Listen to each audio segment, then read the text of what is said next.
They're trying to break everything we built. Hey, they can't stop a love so chill. So don't. Now you're a West London girl, so reggae really is in your blood. It's in my soul. I mean, Notting Hill Carnival would have been a must for you. That was like the next level as I got older, like from the start. And I always say this, it's like, no, that's like my everyday. Like, people don't get it. I don't go home and listen to a regular radio. I go home and listen to my tapes, not tapes. I used to listen to tapes. Listen to my stream, whatever I got to stream, and and get and that's my lifestyle. So it's not different or a vibe. It's not or something out of the ordinary. Yeah, it's not the way for me. It's like my lifestyle. So yeah, it's what it is. My dad was a drummer for all the session musicians, and all the musicians in the UK Lovers Rock. He would play for like Aswad to Louisa Mark. I was going to ask. We spoke on the phone about Louisa Mark. I just remembered. Like they produced all of that. She came around your place. It's right? things like that happened in my life that I look at it now and I'm like, some kind of serendipitous. Look at God, I remember seeing her come to a christening one time. She's passed now, and she came in and she had the fur coat on. She had all her gold rings, and it was her and her mum, and they came and they were just so like, wow. I was just like, who are these people with? And my son was like, who are these people with all the gold? Who's your rich friends? Like, but it set a whole thing in my soul, and my mum was like, yes, Louisa Mark, your dad knows him, whatever, Watch out, boom shot. You tell him so there's a make the weight and murmur now. So this one is short shot. You can't stop. Boom shots. Boom shots. So I have to say you killed it. Thank you. That was unexpected. I wasn't too sure what to expect. Did you feel nervous? A little bit. I'm always nervous. Just across the board guesting on people's sets, because it's like my set is my set, and I love what he does, and he's such an amazing singer and he's such a good performer. You never want to mess up or like be out there singing off key and like just messing up the vibes. It's just, I was like, oh God. And I've been like having voice issues. Like I had laryngitis a week ago, so I'm not 1,000% right now. I was just trying my best. I was out there like sing the notes, but like he does so great, and I'm just honored to be here. And it's not easy to win over a reggae crowd, No, but I've done these before. That wasn't too hard. I know that, and like I said, it's his show, so you don't want to be like, yo, and stop people and stop the show and wild them up a bit. He might be like, what are you doing? So I was like, but I think they liked it. I think they was into it. I mean, Love Like Ours, how did it come about? Well, I started recording this album a couple of years ago. Really? Yeah, like this is when I be so far ahead of myself. I started recording a couple of years ago. My friends were like, what took you so long? First of all, I know we've had conversations about like, so when's this reggae album coming? And to me it was more like, it's about time, the vibe feels right. So as we got into the last stretch of it, I went back in with my main producer, Super Dope Straight Wonder, and he was in a session, he was in a string of sessions with Dopes at the time.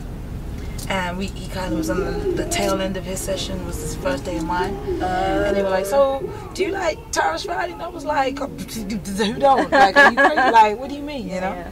And so we just kind of stayed in the studio that day together and came out with 2 joints. 2 of which I feel like made my album. Yeah, I think he wants one, but like, we might have a dual split on that. Nice. But yeah, it was just easy. He paid as much attention to the vocal and the writing as I do, so it was like, thank you. I had to vocal produce nothing, and I have to sit in the studio doing too much thinking about it. It was just, oh cool, on the next record, I like them kind of sessions. I like those kind of sessions. Now you're a West London girl, so reggae really is in your blood. It's in my soul. I mean, Notting Hill Carnival would have been a must for you. That was like the next level as I got older, like from the start. And I always say this, it's like, no, that's like my everyday. Like, people don't get it. I don't go home and listen to a regular radio. I go home and listen to my tapes, not tapes. I used to listen to tapes. Listen to my stream, whatever I got to stream, and and get and that's my lifestyle. So it's not different or a vibe. It's not or a something out of the ordinary. Yeah, it's not the way for me. It's like my lifestyle. So yeah, it's what it is. My dad was a drummer for all the session musicians, and all the musicians in the UK Lovers Rock. He would play for like Aswad to Louisa Mark. I was going to ask. We spoke on the phone about Louisa Mark. I just remembered. Like they produced all of that. She came around your place. It's right? things like that happened in my life that I look at it now and I'm like, so what kind of serendipitous? Look at God, you know. I remember seeing her come to a christening one time. She's passed now, but and she came in and she had the fur coat on. She had all her gold rings, and she was just, it was her and her mum, and they came and they were just so like, you know, wow. I was just like, who are these people with, in my house, who are these people with all the gold? Who's your rich friends? Like, you know. But it set a whole thing in my soul, you know. And my mom was like, yes, Louisa Mark, your dad knows him. You know, it's that kind of vibe. But they stayed friends of the family for the longest. It was always vibes. Oh, but like that's my childhood. But aside from that, my dad played drums. My stepdad had a sound. We grew up in it. It was our culture, my people, my friends, and that, you know. And so it's been second nature. Well, congratulations. Thank you, man. Because it sounds like this needed to be out a while ago. But you know what they say in Jamaica, nothing before the time. Exactly, nothing before the time. So what can we expect on the new album? Man, you know what? I started writing this and I started working on records, and I always analyze where I'm going, like based on the last record I put out. And all my albums have to do with love. And they're all to do with the fact that I can't quite get it right. Really? I'm not good at this, right? In real life? In real life, I'm not quite good at having a love life and things like that. So, I started really thinking about how I was doing it and like what I was doing and what my examples were. And it started to feel like, okay, well, you're learning lessons and you learn from your parents and you learn from your past, right? And I started asking and talking to my mum and dad about their experience and what took them so long. Their stories that they had me, they fell in love first night, they had me 9 months later. They had 2 other kids, they broke up when I was 3. And then my dad and my mum went on, I had 2 separate lives for like 20 years. She got divorced, they found each other again. No. They did.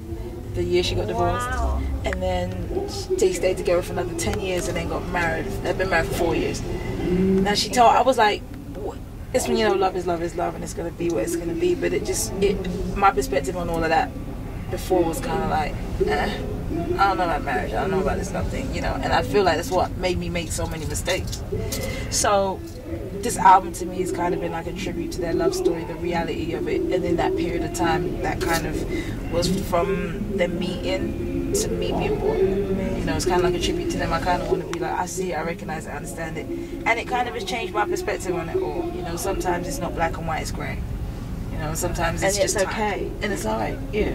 We don't get to see enough images or real love in today's terms without it being, not sullied, but just like taken to a point of like, man, it's a side chick, or it's he cheated on her, or they hate each other for life, and you know, it's all of that. No one actually explains the grey areas because there's an explanation in that itself. Exactly, and that's why I'm kind of wanting to pay tribute to the grey areas, the not too sureness of it all, but still we love each other and we're here. You know, that's the overall ethereal. But other than that, it's good music. I have a couple great features on it. I can't talk about it.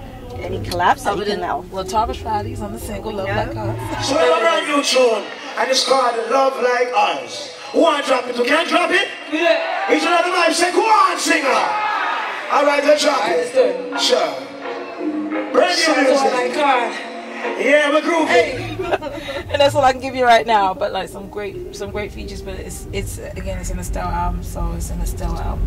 You know. So no, there's gonna be something. It's a couple, but they ain't like 50,000. This ain't a collaboration album, family. Right. Like, damn it. You're talking about this album is like for you, your journey, and understanding in your soul that actually whatever's gone on is okay. It's alright. It's personal. So you seem alright. I'm good? I'm good. So does that mean you're in love now? No, girl, no. I'm still out here trying to figure it out. and that's what the okay is. That's the okay part. Yeah, and it's alright to do this. It's alright to just. I'm glad someone said that. Man, no one says this. No one says it's alright. Especially if we understand age. It's like, well, how come? What are you doing? What are you doing? What's wrong with you? And it's just like, no, I took longer than most to figure it out. That's alright. I've had a wonderful life so far. Having a wonderful life now. So is Estelle single? Estelle is dating. It is wonderful. Does that mean you're on Tinder or whatever no, those new apps are? Let me tell you, I tried the app one good time and I was no. Did you swipe right or left? I was hitting the was it left to deny? I couldn't do Tinder. And then I tried this app called Raya. And it was like, yes, oh my God, it was yes or no's, and I was just like, There's too many people I know on this. No way. No. It was a lot. Like I was on it for like a week, and I was like, no, this is crazy. Do famous people go on? They do. No. Yes, I saw a lot of famous people. So when you sign up, do you put your name Estelle? You have to. They check you via your Instagram credentials, and you have to be verified and all kinds of stuff. It was real. So like anyone can go out with Estelle on a date? No, they cannot. I'm no longer on Raya. I am dating quietly. It's not that kind of party. So how do you find your dates now? You know what? They tend to be not in my circles, but in the sphere. Okay. You know what I mean? In the general air of Estelle. So introductions, friends, yeah. Actually, that's how it should be, right? That's how it should be. I've never had a guy. Well, I've had the guys run up on me.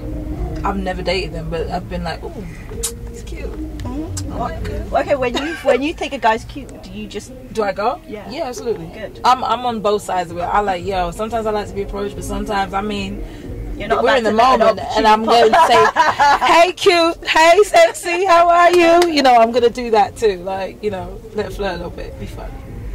It's unexpected too, because they feel like she's talking to me. What? You know, it gets that point. It's fun. It sounds fun. It sounds like you're having fun. Absolutely. I'm really looking forward to this album. Yeah, are they all one-drop tracks? No, not all of them. They don't all sound like Love Like Ours. What I wanted to do was make an album that reflected me being from the West Indies and Africa. So I have a record that sounds like Afrobeats. I hate the word Afrobeats because to me it's just African music. I have a record that sounds more like Afrobeats, and I have another record that sounds like soca too. But it is a soca record, and it's the funniest thing working with non-soca producers and be like, yo, so that cowbell, I want that in it, and they looking at me like, what's that? What does that sound like? Horns in. Right, we put horns in. No. Or put the horns, but put it here. And it's the funniest thing explaining it. I'm like, nah, this is the 60th revision. So this is a produced by Estelle album too. Produced by Estelle album, co-produced by Estelle. Like, hey, okay. So for the 70th session, go back in and do this on this part. Okay, take 5 days to get back to me with that. Like it, but it was a vibe in the moment. I was working with a particular producer, so I'm gonna let him go with it. But I feel like next time I'm just gonna go see my show to see what he's talking about. But like it still turned out great, and to me it was about encapsulating that vibe and that moment and that time of me and my parents were in the 80s, and all the things that led to us growing up. And have you been to Grenada? Yeah. I've been to Grenada one good time. I'm looking forward to going back. And this is when it's lovely. My parents' 4th year anniversary. Grenada's 20th. It was the first inaugural festival. 20th is their day. But I got to perform in Grenada for their first inaugural performance, and I brought them with me. So they had a whole, we're back, we're in Grenada, like, and my daughter's performing, and they had a whole, a whole like, amazing. And it's our anniversary, baby. It was so sweet. Like I said, they remind me what love's supposed to feel and look like. So that was a moment. So I head to Grenada yet. I heard the guys out there all night. Oh yeah. Oh yeah. Me and my girl Amanda Seals was out there like, God. No, we had fun. It was fun. It was good vibes. It was lovely. So you gotta get out there sooner than later. I know. As Grenada is such a small place, though, you really can't be out there hoeing like that. You really can't be out there hoeing like that. People know each other. It's real. The world is small. The world is small. Grenada is this big. Okay. Now family knows family, and it's a little too much, but they definitely good looking. Yeah, it could be a cousin, so I know. Just gonna say, maybe you don't want to run up to someone in case you find you're cute, but you look like me. Nope. That kind of vibe. No. Last question. Really, I wanted to keep that to last because I thought last year everyone came out with a reggae dancehall influenced song, but it's happening this year too. It's like every 5 to 7 or 8 to 10 years, the industry does a turnaround on reggae music, dancehall music, or whatever the newest ethnic music is, and they flip it into the mainstream. I'm never mad at it because I get to go out to a club that I don't necessarily want to be at and be like, like in my soul and be happy. Like if it's for 2 records, I'm happy. But it is a little like, I want to say, I'm sure for the reggae artists who do this for a living every day and don't get the props or don't get the shine, it must be frustrating as hell. But that's why I kept it with real singers and people that I like, and I specifically went out my way to not do an album full of like this hybrid that's going out. I won't lie, I have one, but that feels like it's on the Afrobeat side, and that's not the single, it's more just a record I did.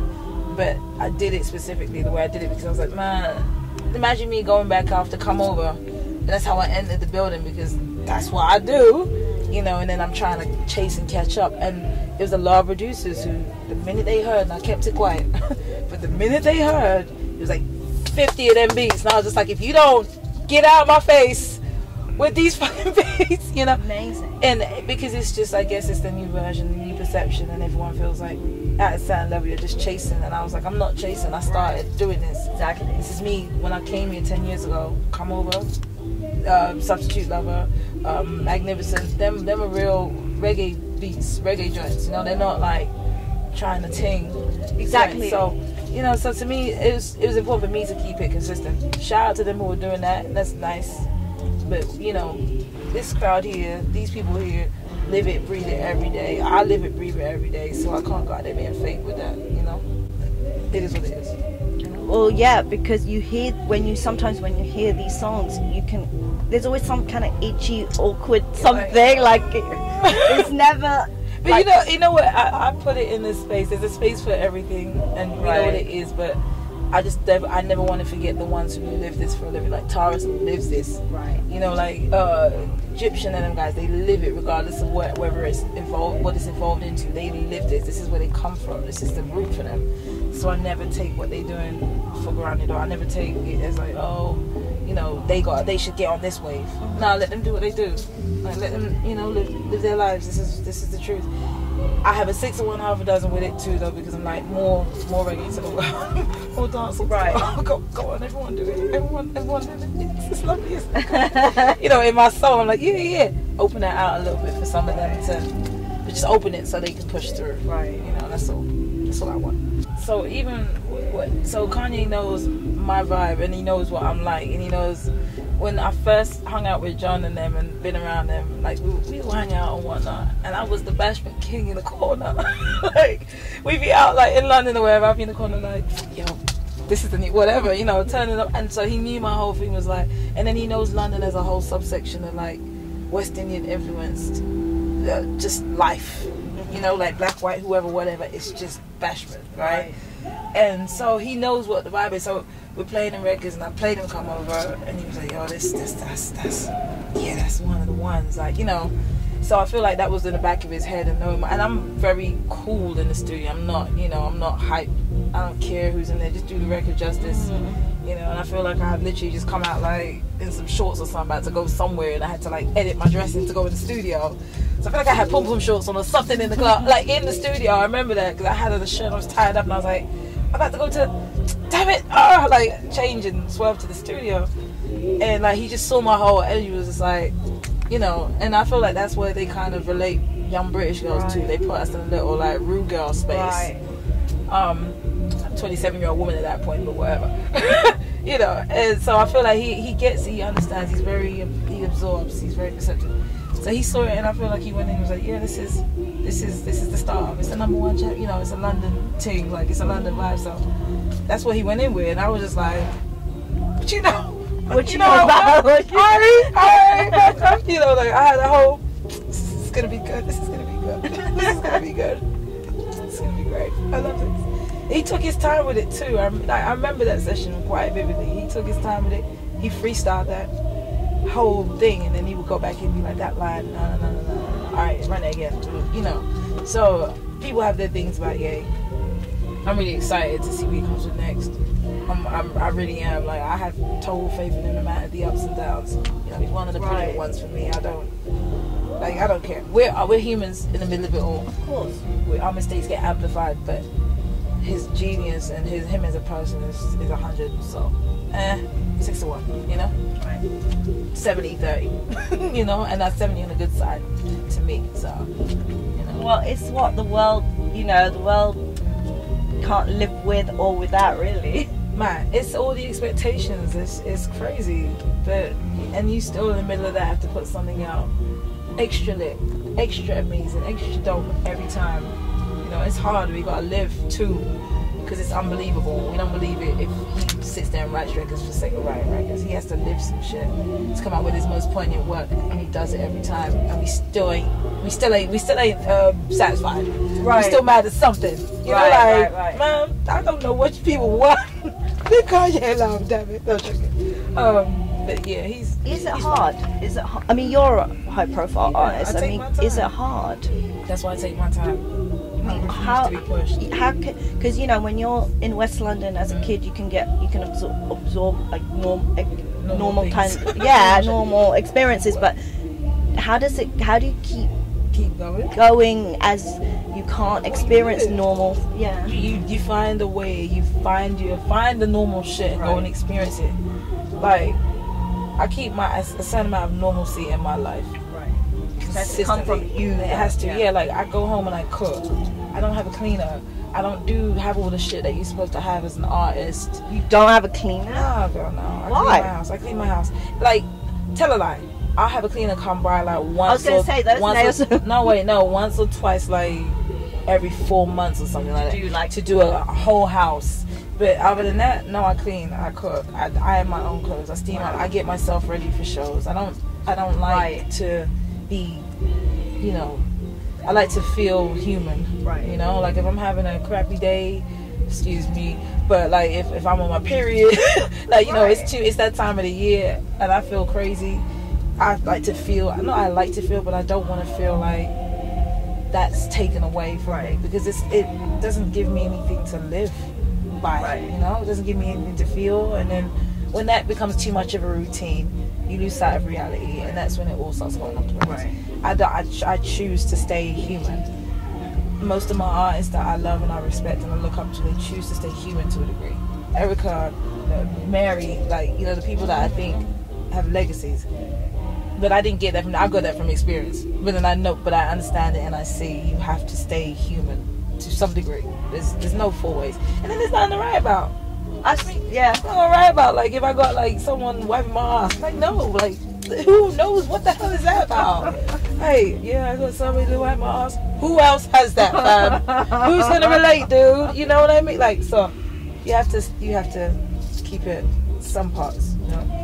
My parents don't really play that either. I'm a grown woman and they still don't play that. I'm sure they don't. They don't wear that. Into my house and will gate crash my house. Like, why is your bin dirty? Ma, I just got home yesterday. I ain't had a chance to wipe it down. Like, what are you doing? This is not how you keep a kitchen. Ma, like, pressure. It's real. When they visit, it's real. Oh God. Well, thank you for keeping it extra real. And I'm sure that when this album comes out, I have a feeling it's going to be extra real, and it's been a minute. I think that a lot of people feel excited about an Estelle reggae album. I know. We had this conversation, I feel like, every time I see you, like, so, I'm like, it's coming. I need a moment. But this one felt right. The songs were feeling like it felt good, so time. Wicked. You think that I'm getting much? Yeah, we can.